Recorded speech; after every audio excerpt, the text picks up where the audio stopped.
지금 우리가 이제 복식보기에 대해서 잠깐 살펴보고, 그 다음에 그게 끝나면은 케이스를 가지고, 재무제표를 만들어 보는 연습을 다 할 겁니다. 분계도 다 하고. 그래서 일단 우리가 요거를 하시기 위해서는 필요한 게 뭐냐면은 우리가 이 회계 계정에 대해서 확실히 알고 계셔야 돼요. 회계 계정. 회계 계정. 그래서 회계 계정을 알고 계셔야 됩니다. 회계 계정.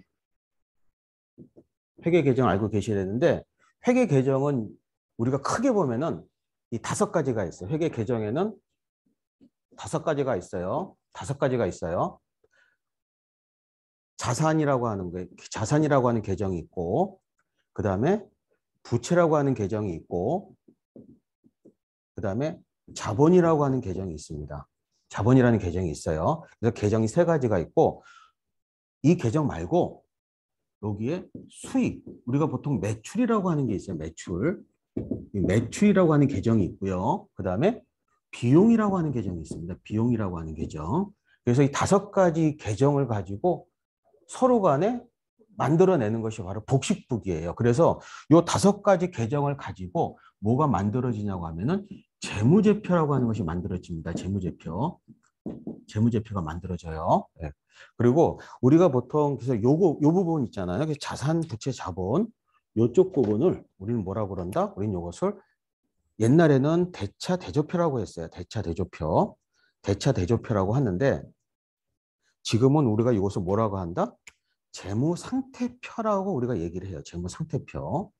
재무 상태표라고 합니다. 재무 상태표라고 얘기하고 그다음에 옆에 있는 거 수익과 비용의 계정이 나타나는 것은 우리는 뭐라고 한다? 우리는 손익계산서라고 우리가 손익계산서라는 우리가 이 말을 쓰게 돼 있어요. 손익계산서. 근데 여기서 다른 게 뭐냐? 자산, 부채, 자본이라고 하는 이 회계 계정은 영구적으로 사용하는 영구 계정이에요. 영구적으로 사용하는 영구 계정. 죽지 않고 죽을 때까지 사용하서 태어나서 죽을 때까지 사용하는 영구 계정이고 수익 계정과 비용 계정은 1년만 쓰고 사라지는 계정이 대부분이에요. 그래서 우리는 이것을 임시 계정이라고 합니다. 임시 계정이라고 해요. 그래서 계정에는 크게 2가지 계정이 있다. 무슨 계정? 영구적으로 쓰는 영구 계정. 그다음에 1년만 쓰고 버리는 임시 계정이라는 게 있다. 2개로 구분된다. 그래서 우리가 자산, 부채, 자본, 수익, 비용인데 그래서 우리가 보통 얘기할 때에는 이렇게 얘기를 하죠. 이 손익계산서는 1월 1일부터 12월 31일까지라는 얘기를 쓰는 것이고 그다음에 대차대조표나 재무상태표는 12월 31일자라고 하는 이렇게 용어를 붙이게 돼 있어요. 그럼 자산이 가장 대표적인 항목이 무엇일까라고 생각하면 이거는 현금이에요. 현금. 가장 대표적인 게 현금이에요. 현금. 그다음에 또 뭐가 있을까요? 여기서 정기예금.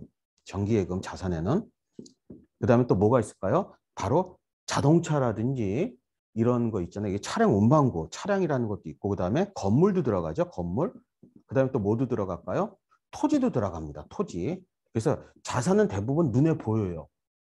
하지만 눈에 보이지 않는 것도 있어요. 바로 우리 특허권이라고 하는 거 혹은 저작권이라는 거. 요새 그 코로나로 인해서 그 제약사에서 만들어내는 이런 뭐 다 특허권이잖아요. 그다음에 부채의 가장 대표적인 밑에 있는 서브 계정은 뭐가 있다? 차입금이에요. 차입금. 차입금. 차입금입니다. 즉 은행에서 대출받는 거예요. 그다음에 자본은 이거 쉽지가 않아요. 자본이. 이거는 자본은 주로 언제 발생하냐면은 주로 창업하거나 혹은 회사에서 돈이 필요해서 주식을 발행할 때, 즉 조달을 할 때 사용해요. 조달을 할 때. 그래서 주식 발행과 관련되어 있는 게 바로 자본 쪽입니다. 그다음에 수익은 어렵진 않아요. 수익은 그냥 매출 올리는 거고 비용은 비용 쓰는 겁니다. 이게. 네, 비용은 비용 쓰는 거예요. 그래서 일단 우리가 지금 말씀드린 이 5가지 계정, 자산, 부채, 자본, 그다음에 수익, 비용. 이 5가지 단어가 반드시 기억하고 계셔야 됩니다. 그다음에 여기서 이제 덧붙여서 뭐라 하셔야 되냐면은 우리가 이제 그 회계라고 하는 것을 위해서는 우리가 일기를 써야 돼. 일기. 우리가 일기를 써야 되거든요. 일기. 일기를 써야 되는데 그 일기를 우리는 뭐라고 한다? 우리 이것을 분기장이라고 합니다. 분기장.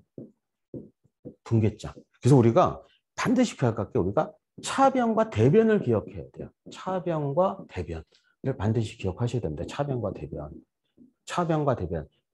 차변, 대변인데 이게 우리가 일제시대 때 이게 좀 비롯된 거라서 이게 원래 대차대조표라고 우리가 얘기하고 있는데 재무상 대표를 그렇게 되면은 이 차대 대조표가 돼야 되는데 일제 때 이렇게 썼기 때문에 계속 쓰고 있어요. 그럼 차변은 우리가 영어로 하면 우리가 DR이라고 써요. DR. 그다음에 대변은 크레딧이라고 하는데 여러분들 이 데비카드라는 게 있죠. 데비카드. 데비카드. 데비카드가 뭐예요? 바로요. 우리가 데비카드가 우리 현금카드처럼 데비카드라고 얘기하죠. 그래서 데빗의 DBI 데빗인데 이게 우리가 이것을 DR이라고 써요. 그냥. 그다음에 이거 크레딧은 크레딧 카드 아시죠? 여러분들 크레딧. 크레딧 카드 여러분 쓰게 되면 어떻게 되는 거죠? 빚지는 거 아닙니까? 크레딧 카드는 빚지는 거야. 그래서 이건 크레딧이라고 하고 이쪽을 CR이라는 용어를 써요. 그래서 우리가 보통 미국에서는 쓸 때 차변을 DR, 대변을 CR이라는 용어로 이렇게 줄여서 써요. 원래는 그래서 우리가 이렇게 크레디티드 투 이렇게 크레디티드 크레딧이라면 뭐죠? 이게 크레딧이 이게 신용이지만 신용이 아니라 누구한테 빚지다라는 얘기거든요. 이게 그래서 원래 대변 쪽은 주로 빚과 관련돼 있어요. 대변 쪽은 빚과 관련돼 있어요. 빚지는 거. 그다음에 차변 쪽은 내가 뭐를 소유하고 있는 거예요. 데빗 카드 쓰는 게 마음 편합니까? 크레딧 카드 쓰는 게 마음 편해요? 데빗 카드 쓴다는 것은 뭐예요? 내가 돈이 있으니까 쓸 수 있는 거고 크레딧 카드는 돈이 없는 상태에서 꺼서 쓰고 나중에 갚아야 된다 이런 부분이 되는 거예요. 그래서 우리가 차변은 우리가 DR, 데빗, 그다음에 대변은 크레딧, CR이라는 용어를 쓰고 그다음 위치를 잘 보셔야 돼요. 차변은 왼쪽입니다. 이거 절대 잊어먹으시면 안 돼요. 차변은 왼쪽이야, 왼쪽. 차변은 왼쪽에서 적고 대변은 오른쪽에서 적어요. 여기 보실 때. 그래서 여기 보시는 것처럼 지금 저쪽 자산, 부채, 자본 있잖아요. 그래서 자산이 지금 저기 왼쪽에 있거든요. 그래서 여기다가 원래 이쪽 자리가 자산 자리입니다. 자산 자리. 그럼 저기 보시는 것처럼 부채는 오른쪽에 있으니까 여기가 부채 자리예요. 그다음에 자본은 오른쪽에 있으니까 여기가 자본 자리입니다. 그러면은 여기 매출하고 비용이라는 게 있지. 얘는 어디로 가냐 이거야. 매출하고 비용은 수익하고 비용 어디로 가냐. 이게 여기서 비용이라는 것이 여기로 갑니다. 비용이 차변으로 가요. 근데 많은 분들은 이 비용이 나중에 비용 발생한 거니까 돈 갚아야 되는 거 아니냐라고 해서 부채로 생각할 수가 있는데 그렇지가 않아요. 그럼 반대로 수익은 어디로 간다? 수익은 이쪽 계정이 되어버립니다. 그래서 그냥 어렵다면 암기하시는 게 좋아요. 차변은 자산과 비용이고 그다음에 대변 쪽은 부채와 자본과 수익입니다. 그래서 예를 하나 들어볼게요. 예를 하나 들어보겠습니다. 어떤 예를 들으냐면은 예를 들어서 내가 그 어디 가서 쇼핑을 했어요. 그래서 식료품을 샀어. 식료품. 그럼 식료품을 사면은 어떻게 되는 거죠? 현금이 사라지면서 내가 비용이 발생한 거예요. 그러니까 내가 어디 가서 밥을 먹었다고 가정할게요. 그래서 현금 주고 결제했어. 그럼 어떻게 되는 거죠? 자산의 가장 대표적인 이게 현금이거든요. 그러니까 현금이 내려오잖아요. 현금이 이렇게 내려오는 거고 그다음에 식대 비용이라고 하는 비용이 올라간 거잖아요. 식비가 올라간 거잖아요. 이렇게 올라가는 거죠. 그럼 우리가 요거를 보면 어떻게 생각할 수가 있어요? 내가 어디 가서 현금 10,000원을 주고 점심을 먹었다라고 하게 되면은 현금이 감소와 식비라고 하는 비용이 발생입니다. 그러니까 부채 자본 수익은 발생하지 않았어요. 어떻게 된다?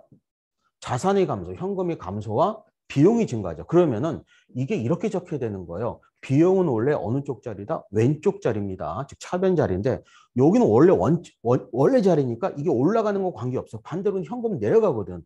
현금은 내려가기 때문에 원래 이쪽 자리가 되는 것이 아니라 반대로 이쪽으로 내려오게 돼 있어요. 그래서 여기다가 자산의 감소. 그래서 이렇게 적는 게 맞습니다. 예를 들어서 분개를 한다면 여기 적는 거죠. 원래 현금은 원래 자산 왼쪽 자리인데 감소가 됐기 때문에 이쪽에다가 현금이 감소 10,000원을 대변해서 적게 돼 있어요. 그 다음에 비용은 원래 어느 쪽 자리? 왼쪽 차변 자리잖아요. 그래서 여기다가 식비 어떻게 여기다가 10,000원 이렇게 적어서 서로 간에 대치를 맞춰가는 이 프로세스가 되는 거예요. 근데 이거를 잠시 후에 예제를 통해서 한번 이걸 쭉 작업을 한번 엑셀에다가 넣어서 작업을 해볼 거예요. 다시 말씀드리지만 절대 잊어먹으면 안 될 게 두 가지가 있어요. 회계 계정명을 기억하셔야 됩니다. 회계 계정명. 그래서 자산, 부채, 자본. 일단 이거 자산, 부채, 자본. 자산은 가장 대표적인 게 현금이다. 부채는 가장 대표적인 게 차입금이다. 자본은 가장 대표적인 게 주식 발행이다. 이렇게 생각하시면 되는 거고 임시 계정은 수익과 비용 이 5가지 계정이 서로 얽히고 얽힙니다. 그래서 이렇게 해서 일기를 적어 나가는 게 바로 분기장이에요. 그래서 우리가 엑셀에다가 한번 만들어 보고 이런 거를 정리해서 어떻게 된다? 재무제표가 구성됩니다. 그래서 요거를 기본으로 해서 한번 우리가 케이스를 읽어보면서 하겠습니다. 그러면은 이거를 화면 이거 비디오를 중지시켜 주시고 화면을 공유하도록 하겠습니다. 예, 비디오 중지시키고 비디오 중지시키고 공유 눌러주시고 그다음에 여기서 엑셀 화면을 공유가 됐나요? 화면 공유를 시켜주시죠. 화면 공유. 화면 공유. 공유됐죠? 그러고 나서 요거 PDF 파일을 올려주실까요? PDF 파일. 그래서 요게 이제 있는데, 그러니까 요거를 제가 한번 읽어보면서 한번 하겠습니다. 한번 스크롤 바를 옮겨주면서 한번 제가 읽어볼게요. 이 델 코로나 디바이스. 지금 현재 우리가 코로나를 겪고 있으니까 이거 제가 케이스를 만들어 본 거예요. 그래서 내가 어느 학교에서 어느 학생들한테 이거를 만들어서 배포한 케이스입니다. 한번 제가 읽어보면서 하겠습니다. 이 마틴이라는 사람은 LA에서 서울로 가는 비행기 안에서 제인을 우연하게 만났다. 무슨 소설 같은데 보통 이 케이스는 이렇게 만들어요. 이거 실제 저희 이름이거든, 마틴이. 그 다음에 마틴은 제인과 ASU에서 같이 공부를 했고, 그러니까 미국에 있는 대학교입니다. 졸업을 했고 간헐적으로 연락을 하며 지내온 터였다. 이거는 아무런 의미가 없는 얘기예요. 지금 회계하고는 전혀 관계가 없는 얘기입니다. 마틴은 대형 컨설팅사의 시니어 매니저로 제인은 제약회사의 마케팅 이사로 근무 중이다. 벌써 이 문구만 보면은 감이 올 거야. 아, 얘네들이 뭔가 작업하려는구나. 즉 회사를 만들려는구나라는 느낌이 이제 오는 겁니다. 그 다음 읽겠습니다. 마틴은 제약 분야의 전문 컨설턴트로 그의 고객은 다국적 기업부터 막 창업한 신생기업까지 범위가 다양하다. 그러면 어떤 생각 들겠어요? 마틴은 영업을 하겠구나라는 이런 생각을 하셔야 될 거예요. 마틴은 영업을 하겠구나. 반면 제이는 여러 제약회사에서 마케팅과 비즈니스 디벨롭먼트 분야에서 그녀의 캐리어를 쌓아왔다. 즉 제인도 마케팅하고 또 사업 개발을 하겠다는 거네. 그럼 이 두 사람들이 어떻게 되는 거예요? 서로 딱 보면은 이 개발할 사람은 없네. 이런 생각이 들 수가 있어요. 약은 누가 개발하지? 이런 생각이 들 수가 있는 겁니다. 그래서 얘네들이 제조업은 할 거 아닌가 보다라고 생각이 들 수가 있어요. 그들은 최근에 코로나 사태 등과 관련된 현황에 대해서 대화를 하다가 마틴이 자신이 한국 고객 중에서 코로나 환자들을 치료할 수 있는 설비를 개발하고 최근에 이 설비에 대해서 한국 정부의 승인을 받았고 미국 FDA 승인을 기다리는 회사 코뎁, 한국 개발회사 같은데 있다고 언급한다. 그러니까 어떻게 되는 거예요? 이 마틴이 자신의 고객을 이용해서 뭔가 해보려고 하는 것 같다는 생각이 드실 거예요. 그다음에 그리고 현재 그 회사는 자신들의 설비를 국제적으로 유통시켜줄 디스트리뷰터, 즉 이제 배포해주는 사람이죠. 유통업자를 구하지 못한 상태라고 첨언한다. 즉, 그러면은 마틴과 제인이 회사를 만드는데 자신들이 뭐다 기계를 만드는 것이 아니라 어떻게 한다? 이 마틴이 고객한테 기계를 받아갖고 전 세계에다가 유통을 하는 유통업체가 되겠구나라는 느낌이 오실 겁니다. 제인은 한참을 생각하더니 자신의 경험, 그다음에 인맥과 마틴이 전문성을 결합하면 좋은 비즈니스가 될 수 있을 것이라 같으니 글로벌 디스트리뷰터 컴퍼니 쪽 전 세계적으로 이 공급하는 업체를 만들자고 마틴에게 제안합니다. 화면을 좀 올려주실까요?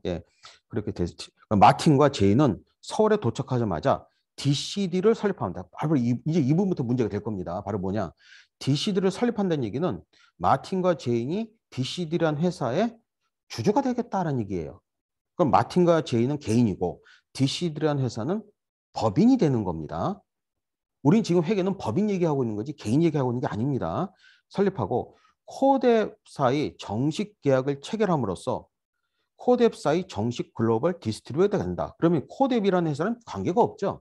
즉 지금 마틴과 제인이 만들려고 하는 회사는 뭐예요? 회사 이름이 DCD라는 회사고 코뎁이라고 하는 회사에서 기계를 받아갖고 그거를 전 세계적으로 유통해주는 회사. 그 그림이 그려지시나요? 그래서 이 기간 동안에 거래가 발생한다. 지금부터가 중요합니다. 지금부터가 중요한 거예요. 지금부터가 중요한 겁니다. 그래서 지금부터 밑에 나오는 이 기간 동안에 다음에 거래가 발생하였다라고 나와 있죠. 이 밑에 부분부터 우리가 그 다트가 찍혀 있는 부분 있잖아요. 이거부터 조금 전에 말씀드린 분기 처리를 할 겁니다. 즉 자산, 부채, 자본, 그다음에 수익 비용에 대해서 이걸 갖고 분기 처리할 거예요. 그래서 요거를 이제 우리가 엑셀에다 놓고 우리가 이제 분기 처리를 해보는데 한번 먼저 제가 간단하게 읽어드리고 나서 5개 그냥 연속해서 읽어버리고 나서 그다음에 분기 처리하면서 여기와 관련된 비즈니스 이슈도 한번 말씀드릴게요. 먼저 한번 읽어보겠습니다. 제가 마틴과 제이는 각자의 회사를 그만두고 받은 퇴직금 중 각각 25만 불씩을 투자하고 DC들을 설립하고 그 대가로 각각 10만 주의 주식을 소유하게 된다. 그럼 이거를 생각하게 되면 이 거래가 과연 이 거래 분석이 첫 번째야. 그래서 회계에서는 가장 중요한 게 뭐다? 거래 분석입니다. 거래 분석이. 그러니까 거래로 분석할 수 없으면은 회계 처리가 안 돼요. 그래서 어떤 생각이 드는 거예요? 그러면은 회사가 있는 거죠. 회사가 있고 그다음에 또 뭐가 있는 거예요? 마틴과 제인이 있어요. 우린 지금 회사 입장에서 처리하는 겁니다. 마틴과 제인의 입장이 아니에요. DCD라고 하는 회사 입장에서 저희는 보고 있는 겁니다. 그래서 DCD는 이 마틴과 제인한테 얼마를 받는다는 거죠? 25만 불을 받는 거가 되는 거예요. 그럼 토탈 이 DCD라는 회사는 현금을 얼마를 받게 되는 겁니까? 50만 불을 받게 되는 겁니다. 그 대가로 이 DCD라는 회사는 마틴과 제인한테 주식을 10만 주씩 준다고 하니까 그럼 주식 발행액이 몇만 주가 되는 거예요? 20만 주가 되는 겁니다. 그럼 이제 느낌이 와요. 주식 발행은 20만 주 하고 현금은 얼마 받았어요? 현금은 50만 불 받은 거잖아요. 그러면은 한 주당 얼마냐라고 2.5불이 되는 거겠죠. 그렇죠. 왜? 50만 불 나누기 20만 주 하면은 2.5가 되잖아. 그러니까 지금 이 주식을 발행을 20만 주를 했거든요. 20만 주. 20만 주를 우린 DCD 입장에서 보셔야 돼요. DCD 입장에서는 20만 주를 발행했어요. 그게 마틴인가 제니가 중요하지 않아요. 20만 주를 발행했고 그 대신에 돈을 왕창 받은 게 50만 불이야. 왜? 25만 불이잖아요. 50만 불이야. 그럼 50만 불 나누기 20만 주 하면은 한 주당 2.5불이라는 얘기예요. 그런데 이게 나중에는 마틴과 제인이 대주주잖아. 그럼 나중에 어떻게 한다? 나중에 이 DCD가 추가로 주식을 발행할 때는 비싸게 팝니다. 주식을 딴 회사한테. 이게 뒤에 나와요. 당연한 거죠. 왜? 창업자들은 엄청 고생했잖아. 월급도 못 받아가면서. 그러니까 지금은 주가를 2불에 자기들이 가져가지만 2.5불에 나중에는 8불이나 10불에 팔게 될 겁니다. 이게 나와요. 오케이. 일단 이런 거래가 있다는 거 머리에 염두에 두시고 두 번째 분기 나중에 하겠습니다. DCD는 하나은행으로부터 만기 3년짜리 이자율 10%짜리 조금 무리가 있지만 만기 3년 이자율 10%라는 조건으로 30만 불을 차입한다. 그러면 생각해 보세요. 이번에 DCD는 마틴과 제인과 거래한 게 아니에요. DCD 입장에서는 하나은행과 거래했어요. 그런데 하나은행 돈 얼마 받은 거예요? 30만 불 현금 받은 거잖아. 현금이 30만 불 증가가 된 거 맞잖아요. 그런데 대가로 뭘 준 거예요? 약속을 했지, 약속을. 약속은 함부로 하는 거 아닙니다. 약속은 무슨 약속을 하기로 했어요? 내가 이거 3년 동안에 갚을게. 그다음에 이자율은 10%야. 그러면 1년에 이자가 얼마 나가는 거예요? 3만 불 나가는 거잖아요. 이자가 3만 불. 그래서 3년 동안 매년 3만 불씩 나가고 그러면 3년 동안에 9만 불이라는 이자가 나갈 거잖아요. 이것만 보면은. 그렇잖아요. 그다음에 나중에 원금도 갚아야 되잖아요. 이게 바로 대표적인 부채가 되는 거죠. 그럼 이것만 보면 현재 DCD는 현금 얼마 갖고 있는 거예요? 위에 50만 불에다가 30만 불이니까 80만 불 현금을 갖고 있는 거예요. 사업할 때는 현금을 쟁겨둘 필요가 있습니다. 예. 이 차입금의 원금은 매년 10만 불씩 상환이 이루어져야 된대. 그러니까 이게 무슨 얘기냐. 지금 한꺼번에 갚는 게 아니란 얘기예요. 한꺼번에 갚는 것이 아니라 어떻게? 매년 10만 불씩 갚다 보니까 그럼 두 번째 이자는 줄겠지. 왜? 두 번째는 원금이 얼마밖에 안 남는 거예요? 20만 불밖에 안 남고 20만 불의 10%면 2만 불이잖아요. 그럼 이자 내는 게 처음에는 3만 불, 두 번째는 2만 불, 마지막 해는 만 불이 될 것 같아요. 예. 그래서 왜 이렇게 거래를 하나 생각을 해보세요. 은행 입장에서는 그냥 마음 편하게 30만 불 꿔주고 대출해주고 매년 3만 불씩 받은 게 혜택이겠지만 그 DCD라는 회사의 상환 능력을 체크할 겁니다. 능력을 체크하는 거예요. DCD라는 회사에서는 만약에 첫 해에 원금 10만 불에 상환할 수 없다면 어떻게 되겠어요? 불안한 걸 미리 체크해야 된다고. 그래서 보통 거래할 때는 이렇게 부분 상환을 도입합니다. 보통 3분의 1씩 원래는 보통 10%씩 상환하게 하거든요. 그런데 여기서는 이 케이스에는 그러니까 33%를 상환하는 거지. 3분의 1. 예, 그래서 이거는 일반 거래에서 많이 쓰여요. 예, 그다음에 세 번째, DCD는 향후 5년간 매년 기초에 50만 불을 인터내셔널 라이츠, 이 인터내셔널인 게 국제잖아요. 그다음에 라이츠가 권리예요. 그럼 즉 국제적으로 물건을 판매할 수 있는 권리잖아, 이거요. 그럼 이거는 누구랑 관련돼 있을까? 이건 당연히 이 코덱이라고 하는 그 마틴이 고객과 관련돼 있을 것 같아요. 그래서 5년간 매년 기초에 50만 불을 줘야 됩니다. 그 대신 엄청난 거죠. 뭐냐면은 매년 50만 불을 5년 동안 줘야 돼, 계약. 그러면은 5년 동안에 얼마가 나가는 토탈 250만 불이 나가야 돼요. 그 대신에 뭘 받는 거예요? 전속권을 받는 겁니다. 과연 그만큼 가치가 있냐는 별개 문제예요. 그러니까 코덱은 그 대신에 뭘 포기해야 돼요? 코덱은 뭘 포기해야 되는 겁니까? 딴 사람하고 거래할 수가 없는 거예요. 그러니까 서로 간에 주는 게 있으면 받는 게 있는 겁니다. DCD는 매년 기초에 1월 1일 날 50만 불을 코덱에다 주고 코덱은 그 대가로 뭐 하는 거예요? 전속권을 주는 겁니다. 만약에 코덱이 다른 회사를 통해서 이 물건을 팔 수가 없다는 얘기예요. 그러니까 코덱도 아주 위험한 리스크가 있는 거죠. 만약에 사업이 너무 잘 된다면은 자기들은 자체적으로 어떻게 된다? 할 수가 없는 거예요. 이거 계약을 딴 업체랑. 오로지 뭐다? 즉 DCD가 모든 판권을 소유하고 있는 겁니다. 예. 그다음에 코덱과의 계약은 5년마다 갱신될 수 있다. 즉 뭐다? 1, 2, 3, 4년 동안은 계약이 갱신되지 않는 거예요. 5년 만에 계약 갱신될 수 있다. 만약에 DCD가 계약을 해지하고자 한다면은 100만 불을 위약금으로 지불해야 된다. 이게 어떤 얘기 됐어요? 만약에 DCD가 사업이 잘 안 되거나 아니면은 세계적인 불황이 와서 어려서 아니면 사람이 죽을 수 있잖아요. 마틴 지인 한 명이 죽어. 그럼 어떻게? 위약금으로 지불하게 돼 있는데 문제는 마틴과 제인이 지불하는 것이 아닙니다. DCD가 지불하는 거야 지금 이거. 이건 법인이에요, 법인. 지금 법인 문제입니다. 그러니까 DCD는 첫 회피는 지불한 상태다. 그럼 보세요. 위에서 지금 DCD는 현금을 얼마 갖고 있어요? 80만 불 갖고 있는 게 보이잖아요. 80만 불 갖고 있는데 벌써 50만 불이 나갔다는 얘기잖아. 그럼 지금 현금 얼마 있다는 얘기예요? 30만 불 남아있다는 얘기예요. 그 30만 불은 어디서 갖고 온 거예요? 하나은행에서 갖고 왔다는 얘기가 되는 겁니다. 이게 딱 구조로 보면은. 그럼 어떤 생각도 이거 돈 모자라겠구나 라는 생각을 하셔야 돼요. 예. 그다음에 DCD는 1년간 사무실을 임차했는데 월 임차료는 10,000불이다. 그럼 1년 동안에 임차료가 얼마예요? 12만 불이에요. 임차료가 12만 불이라는 얘기입니다. 임차료 1년에. 그런데 월 임차료가 10,000불이야. 그런데 임대차 계약 시점에서 3개월치 임차를 지급했다. 근데 여기서 이제 회계적인 이슈는 이겁니다. 뭐냐면은 원래 월 임차료라는 것은 내가 한 달 동안 쓰면은 한 달 후에 주는 거거나 미리 줘서 한 달만 줘야 돼. 그런데 3개월치를 미리 줘버렸어. 그럼 얼마가 나갔냐? 현금이 3만 불이 사라진 겁니다. 한꺼번에. 그럼 지금 얼마 남았어, 현금이? 지금 현금 지금 30만 불에서 또 이거 또 3만 불 또 나갔잖아. 그럼 17만 불 남아있는 상태에 지금 계속해서.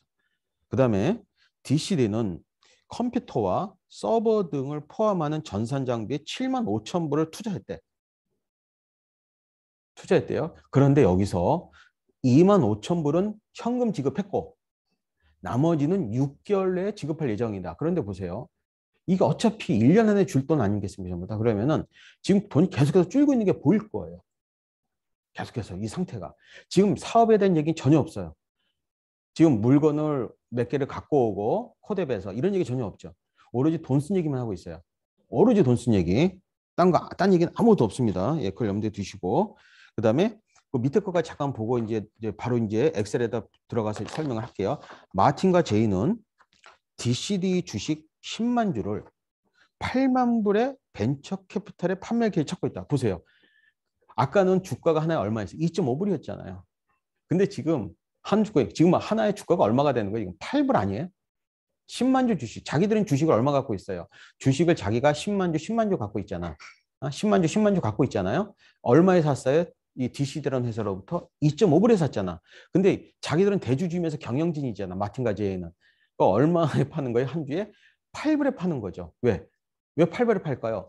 이 마틴과 제이는 사장으로서 주주로서 엄청난 리스크를 감안하고 있고 아마 여기 보증도 섰을 거예요. 지들이 각자. 은행에서 대출 받을 때, 예? 이 마찬가지에는 하나은행에다가 이 돈 못 갚으면 자기가 보증 서겠다고 계약됐을 것이고, 그리고 이 뭐죠? 코데바고도 계약했잖아요. 매년 50만 불 준다는 거. 그리고 위약금도 만약에 해지하면 위약금 준다고 약속했잖아요. 이 모든 리스크를 지는 거예요. 그렇기 때문에 이 주주이면서 경영진은 엄청나는 책임감을 지는 거예요. 그러니까 당연히 이런 리스크 위험을 지니까 당연히 자기들은 지분을 3분의 1씩 보거나 3분의 1씩 갖고 해야 되는 거잖아. 그다음에 돈은 80만 을 받는 거죠. 당연히 당연한 거라고 생각이 들어요. 이게. 그래서 찾고 있다. 이 자금은 운전자금 목적으로 사용될 예정이다. 그래서 운전자금 뭐냐면은 직원 월급 주는 거. 운전자금은 딴 게 아니에요. 시설자금이 아닙니다. 이거 잘 생각하셔야 돼요. 운전자금이란 목적이라는 게 뭐다? 직원들 월급 주고 그다음에 무슨 뭐 임대로 나가고 이런 거 얘기하는 게 운전자금이고 만약에 이게 여기 목적이 시설자금 목적으로 사용된다면 시설자금 뭐다? 이거는 공장 사무실을 구입하거나 건물 짓는 걸 얘기하는 거예요. 시설자금은 이건 운전자금이라고 돼 있어요. 이건 뭐다? 직원들 월급 준 얘기가 포함됐다라고 느끼면 됩니다. 여기에 추가적인 FDA 승인 마무리 아직 승인이 안 났나 봐. 미국에서는. 한국에서 승인 났는데 미국은 승인 안 났어. 미국과 유럽 지역 사무실 개소 직원 채용 등이 포함되어 있다. 다 이거 다 운전자 관련돼 있죠. 이렇게 돼 있어요. 요거 보고 잠깐 저 뒷장으로 한번 스크롤바를 넘겨볼까요? 예, 뭘 해야 되는지 한번 볼게요. 일단 요거 분기체를 해야 됩니다. 그 다음에 여기까지 잠깐 스탑 보시면은 요 점 4개를 하라는 얘기예요. 그래서 요거 제가 읽어볼게요. 벤처 캐피탈이 생각해보세요. 이제 입장을 바꾸셔야 돼요. 뭐든지 상대방 입장에서 생각해야 돼요. 벤처 캐피탈은 지금 얘가 돈 벌지 안 벌지 몰라요. 이 DCD가. DCD가 돈 벌지 안 벌지 모르는데 한 주에 10만 주 받고 80만 불 투자하라는 얘기잖아요. 상당 리스크 있죠. 얘네 입장에서도. 이 벤처 캐피탈 입장에서도. 그럼 보세요. 사업 계획서를 요구하는 건 당연한 거예요. 그러니까 DCD한테 요구한 거예요. 뭐라고? 너네 사업 계획서 갖고 와 라고 얘기하는 거고요. 그다음에 사업 계획서에는 다음과 같은 걸 포함시키라고 요구하고 있어요. 구체적으로. 그렇겠죠. 당연히. 그래서 이게 세 개가 다른 겁니다. 네 개가 다른 거야. 첫 번째 찍은 거. 우린 이 첫 번째 찍은 걸 먼저 만들어야 돼. 사업 개시 우리 아직 안 했잖아요. 아직 사업 개시 안 했습니다. 지금 조금 전에 위에서 언급한 내용들이 사업 개시예요. 사업 개시예요. 위에 얘기한 게 조금 전에. 그리고 사업 개시 전에 재무상태표예요. 그 다음에 두 번째, 사업 첫 해의 프로포마 손익계산. 보세요. 아직 사업 안 했거든? 아직 사업 안 했잖아. 근데 무슨 얘기냐면은 이 프로포마라 영어로서 프로포마는 예측이 예측치. 즉 뭐냐면은 지금 사업 개시 전에 지금 벌써 다 돈 쓴 내용은 나오거든요. 은행에서 대출 받았고 그다음에 그 50만 불 그 코덱에다 돈 주고 하는 거 다 알고 있잖아. 이게 바로 어디 포함된다? 첫 번째 사업 개시 전에 재무상태표에 포함됩니다. 그런데 밑에 있는 세 개 있죠. 사업 첫 해 프로포마 손익계산서. 이건 우리가 만들어야 돼. 이거 모르지 예측이에요. 두 번째, 사업 첫 해 기말에 프로포마 재무상태표. 이것도 예측치입니다. 또 세 번째, 사업 첫 해 프로포마 현금흐름. 이것도 예측치야. 그래서 우리가 프로포마는 예측을 얘기하는 거예요. 그래서 우리가 이 사업적 감각 있는 사람들은 뭐 한다? 회계를 잘하는 게 아니라 이 프로포마를 잘 만들어. 즉 예측을 잘해요. 근데 예측할 때 여러 가정을 하고 만드는데 그래서 이 구분되는 거야. 그래서 첫 번째 찍힌 건 뭐다? 이것은 위에서 언급한 네 개의 그 분기를 하라는 얘기고 밑에 있는 이 세 개 있잖아요. 이거는 밑에 있는 걸 하라는 얘기야. 그래서 조금 내려보시면은 또 분기가 1, 2, 3, 4 많잖아요. 요거를 가지고 손익계산서, 재무상태표, 현금을 만들려는 얘기입니다. 그래서 우리가 이렇게 보면서 할게요. 그럼 이제 우리 뭐 할 거냐? 우리 엑셀로 가겠습니다. 엑셀로. 예. 요건 엑셀로 올리세요. 그냥 엑셀로. 그럼 지금부터 좀 화면 잠깐 좀 키워볼까요? 예. 조금, 아니, 이제 화면이니까 이제 스크롤바 눌러서 엑셀 칸을 조금, 예. 엑셀 좀 칸을, 예. 스크롤바 눌러서 조금, 예. 조금 크게 요 퍼센테이지 있잖아요. 퍼센테이지 밑에. 퍼센테이지에서 조금 좀 눌러서 퍼센테이지를, 예. 아니, 반대로 커야지. 크게 해야지. 너무 크지. 예. 너무 크니까 조금 여성 120%로 120 조금 120 정도 됐어. 오케이 이렇게 만들어 올게요. 예, 이렇게 만드는 이렇게 만들고 그 다음에 시트 안에 이름을 변경하세요. 요걸 위치로 바꿀까? 요걸 좀 위치로 저 위로 좀 가고 쭉 끌어서 위치로 가고 위로 가고 저 위로 좀 보내버리고 예 됐어요. 그 다음에 이 시트 안에 이름을 바꾸세요. 시트 안에 이름 이걸 뭐로 바꾸냐? 우리가 이거 사업 개시 전이잖아요. 이름 바꿔요. 예, 이름 바꾸기 해서 취소하고 이름 바꿔. 이름 바꾸기. 개시전 그냥 스펠링 이런 나 잘못됐어. 다 잘못됐어. 예. 다시 이름 바꾸기. 예. 이름 바꾸기. 개시전.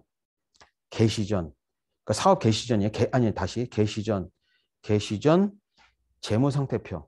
그냥 이어서 쓰세요. 개시전 재무상태표. 예, 오케이. 엔터 치세요. 예. 이거부터 만들어야 돼. 이 붕괴는 어떻게 한다?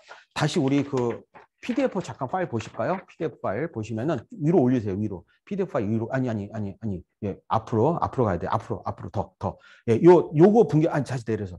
요거 4개 있잖아. 요거 다트 더 내려. 다 내려서요.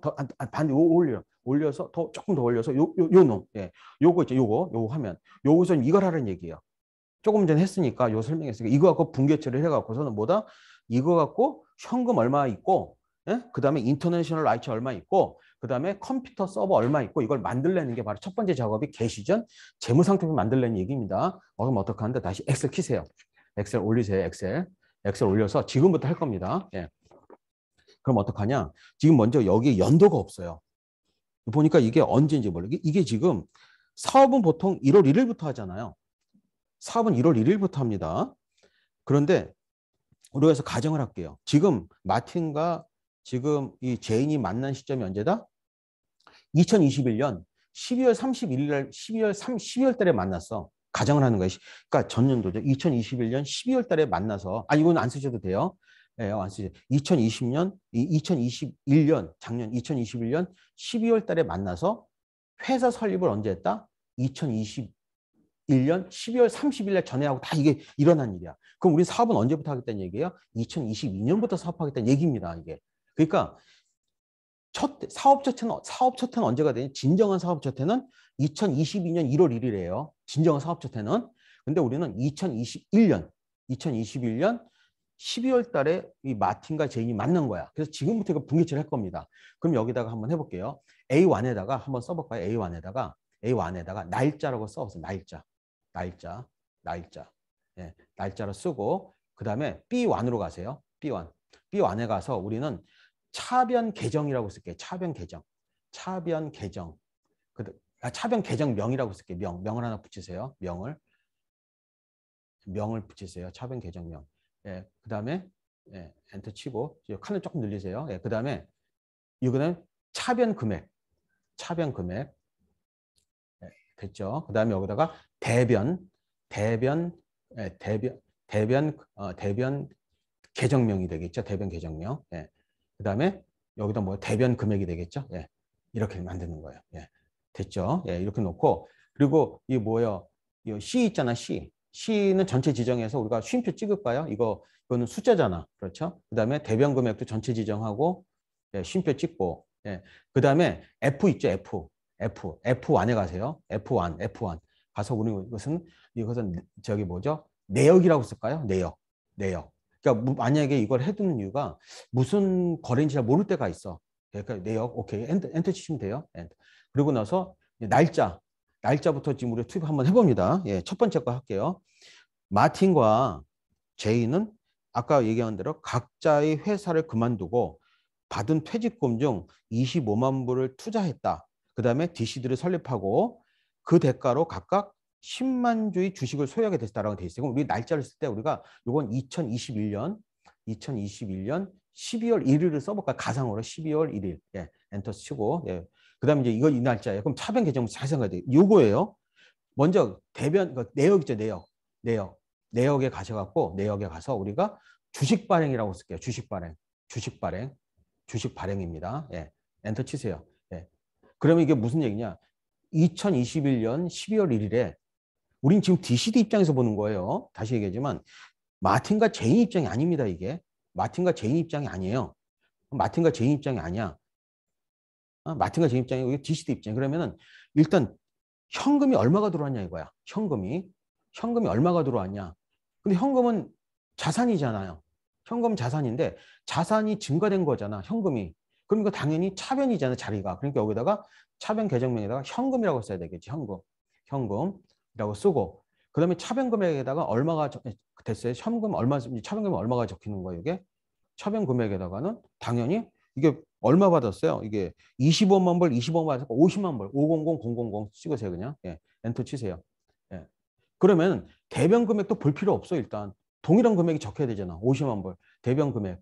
아니 거기다 적으면 안 되죠. 같은 라인에 아니 대변 금액에다 적으라고. 이거 금액이잖아요. 계정명이 아니라. 밑에 것도 지우고 예, 밑에 것도 지우고 50, 이것도 짓고 예, 밑에 건 지워야 되죠. 예, 밑에 거 지우고. 이 한 줄에 쓴 거 보세요. 그러면은 현금이 증가된 건 맞아. 근데 D1에다가 D2에다가 뭐를 쓸 거니? D2에다가 올려야지 D2. 이게 바로 뭐냐면은 누구 입장이다 오로지 DCD 입장이에요. DCD 입장에서 보는 거예요. DCD 입장에서 딱 봤을 때 주식을 발행한 거거든. 그렇잖아. 근데 이게 주식 발행은 내역이 있잖아. 이게 바로 자본금이야. 그러니까 자본금이라고 적으면 돼. 자본금. 이게 무슨 얘기냐 그러면 이 거래만 딱 보거나 이게 일기거든요. 네, 엔터 치세요. 이것만 보면은 누구든 이렇게 이해가 돼. 어떻게 이해가 되냐면 12월 1일에 DCD라는 회사가 주식을 50만 불어치 발행해서 자본금을 기록하고 현금 50만 불 받았다 교환 거래가 되는 거지. 딱 보면 이거야. 그러니까 요 거래를 보고 생각을 하는 거예요. 현금이 증가가 됐네. 차변 쪽에서. 현금을 받았다는 얘기는 회사 입장에서는 뭔가를 줬을 거야. 근데 뭘 줬냐 이거야. 주식을 줬거든. 근데 주식이 처음에 없었거든. 그러니까 주식을 발행하지 않았을까요? 이 DCD라는 회사가 주식이 없었다고 처음부터. 그러니까 주식을 DCD가 찍은 거야. 주식을 이렇게 적어서 만든 거야. 그래서 그 주식과 현금을 교환한 거죠. 그래서 이거는 보면 어떤 거래다? 만약에 내역 옆에다가 그 지에다가 세부 내역이라고 적을까요? 세부 내역, 지 완전 세부 내역. 세부 내역 적고 그다음에 요거는 조금 넓게 만드세요. 칸을 지는 조금 더 넓게 만들어. 요거는 어떻게 할까? 자산 증가, 그다음에 쉼표 찍고 그다음에 자본 증가. 이게 되는 거예요. 엔터 치세요. 예, 엔터 치세요. 바로 이거 딱 보면은 요건 보면 뭐다? 자산 증가는 현금의 증가를 의미하는 것이죠. 그다음에 자본의 증가는 50만 불 대변 금액 자본금 증가를 얘기하는 겁니다. 되셨죠? 됐죠. 예, 오케이. 그러면 이제 두 번째 거래 볼게요. 두 번째 거래가 좀 어려워요. 예. 여기도 마찬가지로 요거는 조금 중간에 했다고 하지 않을까요? 요거는 우리 그냥 말끔하게 하기 위해서 31일 날 했을까요? 31일 날? 2021년. 왜냐면 이자 계산이 복잡해지거든요. 이게 12월 31일. 예, 그러면 하루 전에 빌려서 예, 이렇게 하는 게 좋을 것 같아요. 그러면 하나뱅크로부터 3년. 일단 보면데 일단 이자가 나가 안 나가 이것부터 보세요. 이자 안 나가지 아직. 왜? 이자는 1년 동안 돈을 써야 되잖아. 근데 아직 돈 쓰지도 않았잖아. 그러니까 지금 하루밖에 안 지났거든. 그러니까 지금 이자 줄 필요가 없어. 지금 당장은. 그렇잖아요. 그러면 어떡한다? 요거 보면은 일단 현금이 들어왔죠. 현금을 적어야지. 현금이 증가된 거 맞잖아. 현금. 차변에도 적고. 얼마 적어야 돼요? 30만 불. 현금을 적고 엔터 치고. 그다음에 여기서 내역으로 갈까? 내역. 좀 주식 발행 여기서 이게 은행 차입이라고 쓰세요. 은행 차입이라고 쓰세요. 엔터 치세요. 오케이, 엔터 치세요. 그다음에 대변 금액도 동일한 금액을 적어야 되겠지. 대변 금액이잖아. 대변 금액 얼마? 30만 불이잖아. 왜? 차변과 일치잖아. 오케이. 문제는 이거야. 대변 계정에다 뭐 쓸 것인가? 바로 뭐가 되는 거예요? 이자 비용이 아니라 이것은 뭐다? 그냥 차입금이야. 차입금이죠. 차입금 엔터 치면 돼요. 그러면은 요건 뭐다? 자산의 증가죠. 즉 자산의 증가, 즉 현금의 증가, 자산의 증가와 뭐가 되는 거죠? 부채의 증가가 되는 겁니다. 예. 자본 대신에 지워서 자본을 지워요. 자본만 지우고 예. 부채 증가가 되는 거죠. 부채 증가. 엔터. 예. 그러니까 이거는 왼쪽도 올라가고 오른쪽도 같이 올라가는 거지. 그럼 이거만 보면은 DCD는 현금이 얼마 있어요? 지금 80만 불 있는 게 보일 겁니다. 되셨죠? 여기는 지금 수익이라든지 비용이라는 개념이 아직 들어가 있잖아요. 그러니까 여기는 지금 비용이 하나도 발생하지 않았어요. 비용이 하나도 발생하지 않았습니다. 이걸 염두에 두셔야 돼요. 그다음에 여기서 계약 조건이 10%다. 아니면은 만기가 3년이라는 거는 이게 나타나지 않아요. 그럼 어떡할 거냐? 보통 이럴 경우는 내역에다가 은행 차입이라고 적었죠. 여기다가 어떻게 적어요? 보통 이렇게 적는 게 원래 상식인데 우리는 안 적을게요. 은행 차입에다가 뭘 적어요? 보통 가로치고 적는 안 적어도 되는데 보통 어떻게 적어야 돼요? 3년 만기. 그렇죠. 3년 만기. 그다음에 금리가 그다음에 10%라고 적으면 되겠죠. 10% 이게 적으면 되겠죠. 예, 가로치고 엔터 치세요. 예. 엔터 치면 화면 좀 크게 하세요. 내역을. 예. 되는 거죠. 예. 그럼 이렇게 되는 거죠. 그럼 세부 내역 보고 나서 은행에서 돈을 30만 불 빌려서 현금이 30만 불 증가가 됐는데 근데 내역을 알 수가 없잖아요. 왜? 만기가 언제인지도 모르고. 네? 그럼 이 차입금은 단기 차입금이에요? 장기 차입금이에요? 당연히 장기 차입금이지. 왜? 1년을 넘기고 있잖아, 지금. 1년을 넘기고 있잖아. 이게 1년 안에 갚는 것이 아니라 3년 만기니까 이것은 어떻게 된다? 장기 차입금이 되는 거죠. 되셨죠? 예. 그다음에 이제 밑으로 내려갈게요. 예. 예. 이것도 마지막으로 적을게요. 12월 31일자로 적을까요? 2021년 12월 31일을 적고 뭐죠? 코뎁과의 코뎁 DCD는 향후 5년간 매년 기초에 50만 불의 인터내셔널 라이츠에 대한 대가로 코뎁에게 지급해야 된다라고 돼 있어요. 근데 이제 여기서 생각하는 거예요. 근데 5년마다 갱신할 수 있으며 만약에 DCD가 계약을 해지하고자 한다면은 100만 불을 위약금으로 지불한다. 근데 DCD는 첫 회피는 지불한 상태다라고 돼 있죠. 여기서 문제가 발생하는 거예요. 왜냐면은 보세요. 아직 사업을 안 했잖아. 즉 2022년도 사업이 아직 안 됐잖아요. 그런데 미리 지급을 했대. 여기서 이제 고민하는 거야. 여기서요. 보세요. 인터내셔널 라이츠라고 하는 분명히 현금이 빠져나갔어, 안 빠져나갔어요? 지금 빠져나간 것 같아, 안 빠져나간 것 같아요? 2021년도에 벌써 지급한 상태래. 그럼 어떡할 거냐? 여기서 이제 회계 담당자가 마음 먹고 회계 처리해야 돼요. 일단 현금이 사라진 거야. 그러면 현금은 차변에다 적으면 안 되죠. 현금은 원래 차변 계정이지만 현금이 사라졌으니까 대변 계정으로 와야 되죠. 여기다가 현금이라고 적어야 되죠. 현금 적고 그다음에 얼마 적어야 돼요? 여기다가 50만 불 적어야 되는 거죠. 엔터 치고 그다음에 이제 차변 계정명 가세요. 차변 계정명. 여기 근데 차변 금액에다 얼마 적어요? 50만 불 적을게요. 50만 불. 50만 불 적어야 되지. 그다음에 밑에다가 B 옆에 이게 문제야. 여기서 무슨 문제가 뭐냐면은 내가 지금 DCD가 인터내셔널 라이츠를 구매했잖아. 인터내셔널 라이츠를 구매했잖아, 이거. 분명히 구매했는데 이건 언제부터 유행한 거예요? 2022년부터 유행한 거예요. 잘 생각하셔야 돼요. 실제 이 인터내셔널 라이츠가 그 위력을 발휘하는 기간은 언제부터 발행하는 거예요? 2022년부터 발행하는 거니까 우리가 돈을 미리 준 거잖아. 하루 먼저. 그러면 원래 2022년도 1월 1일에 줘야 되는 거거든요.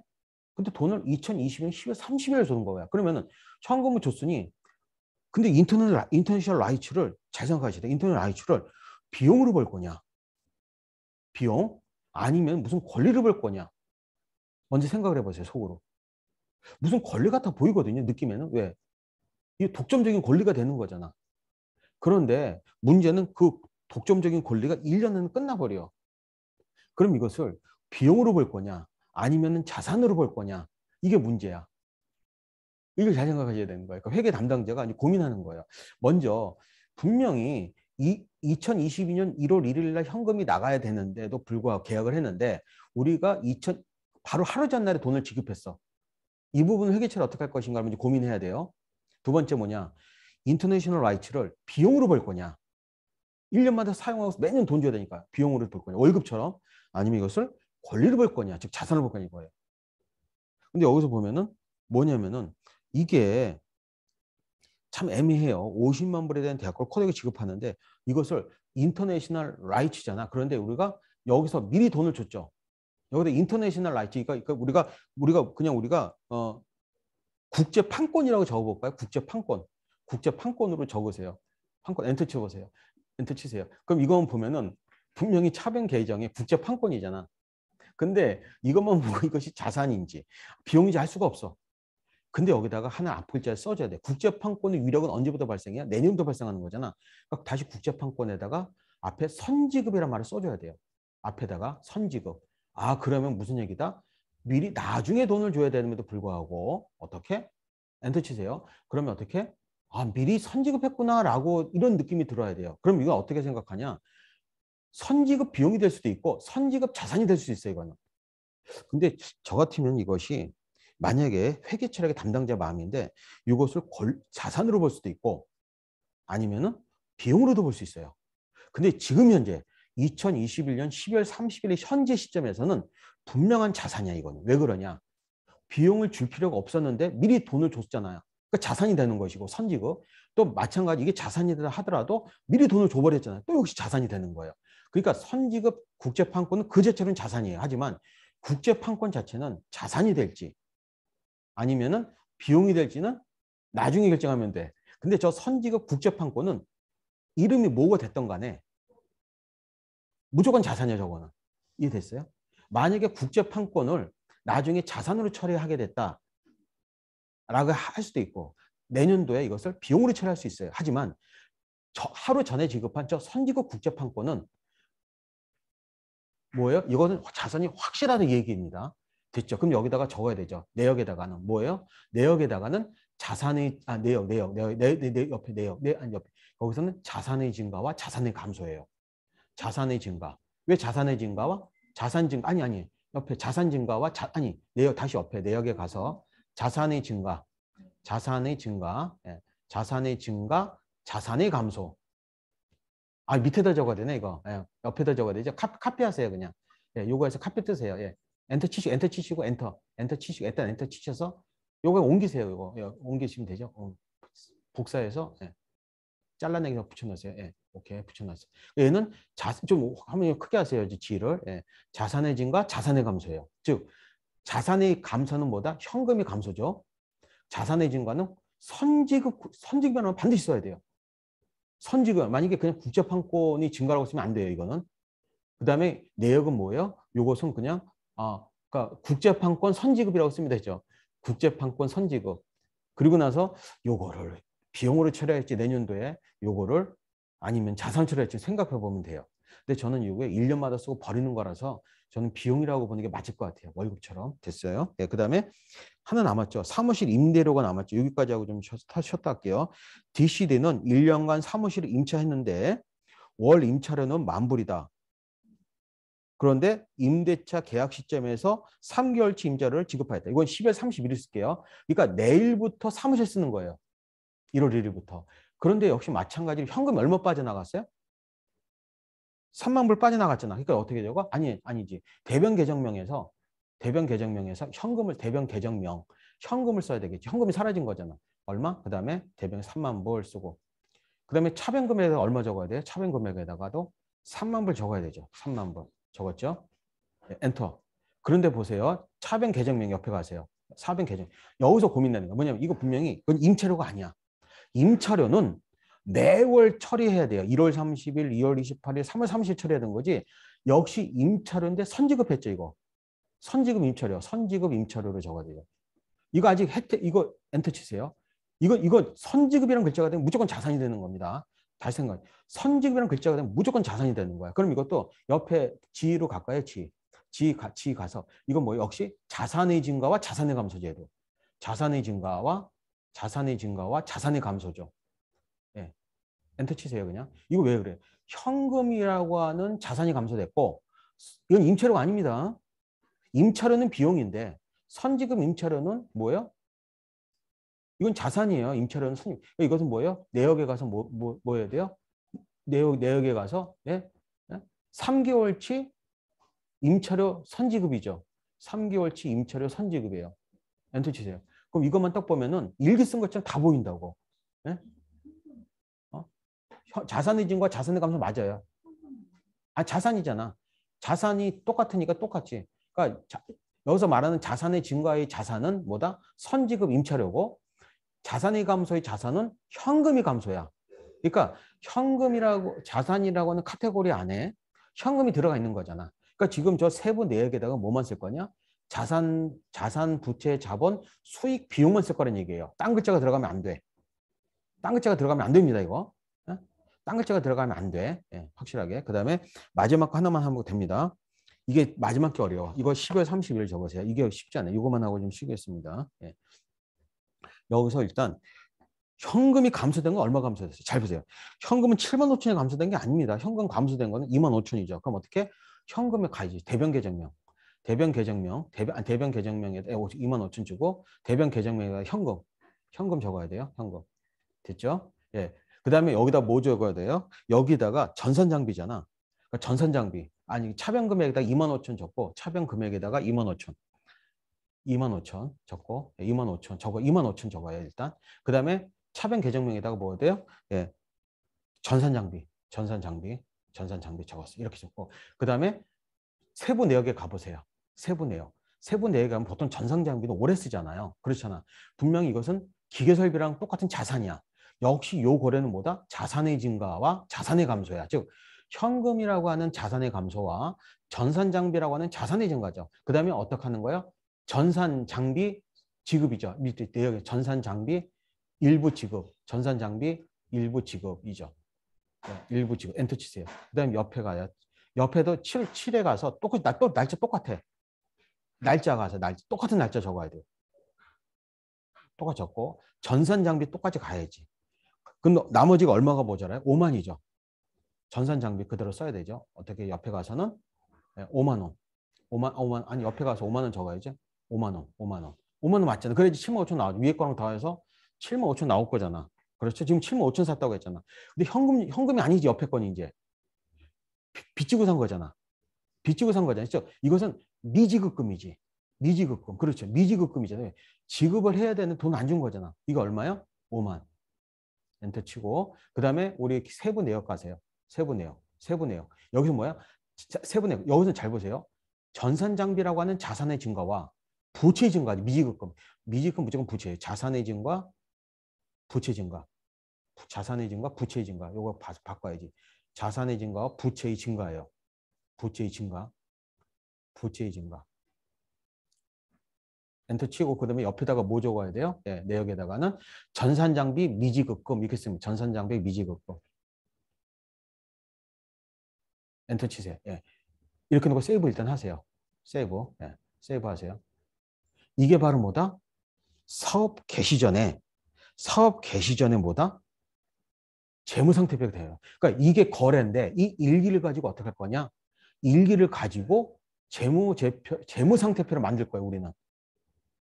이거 갖고서 현금이 얼마 있는지 적을 것이고 그 다음에 또 뭐다? 그 다음에 선지급금이 얼마 있는지 적을 것이고 부채가 얼마 다 적을 거예요. 요거는 잠시 쉬었다가 할 테니까 어떡한다? 요거를 잠깐 이제 잠깐 이 녹화를 중지할 거니까 여기서 여기 가셔갖고 더보기에 가셔갖고 더보기에 가셔갖고 종료를 누르세요. 완전히 종료 누르세요. 예, 그리고 나서 모든 애들 종료 누르세요.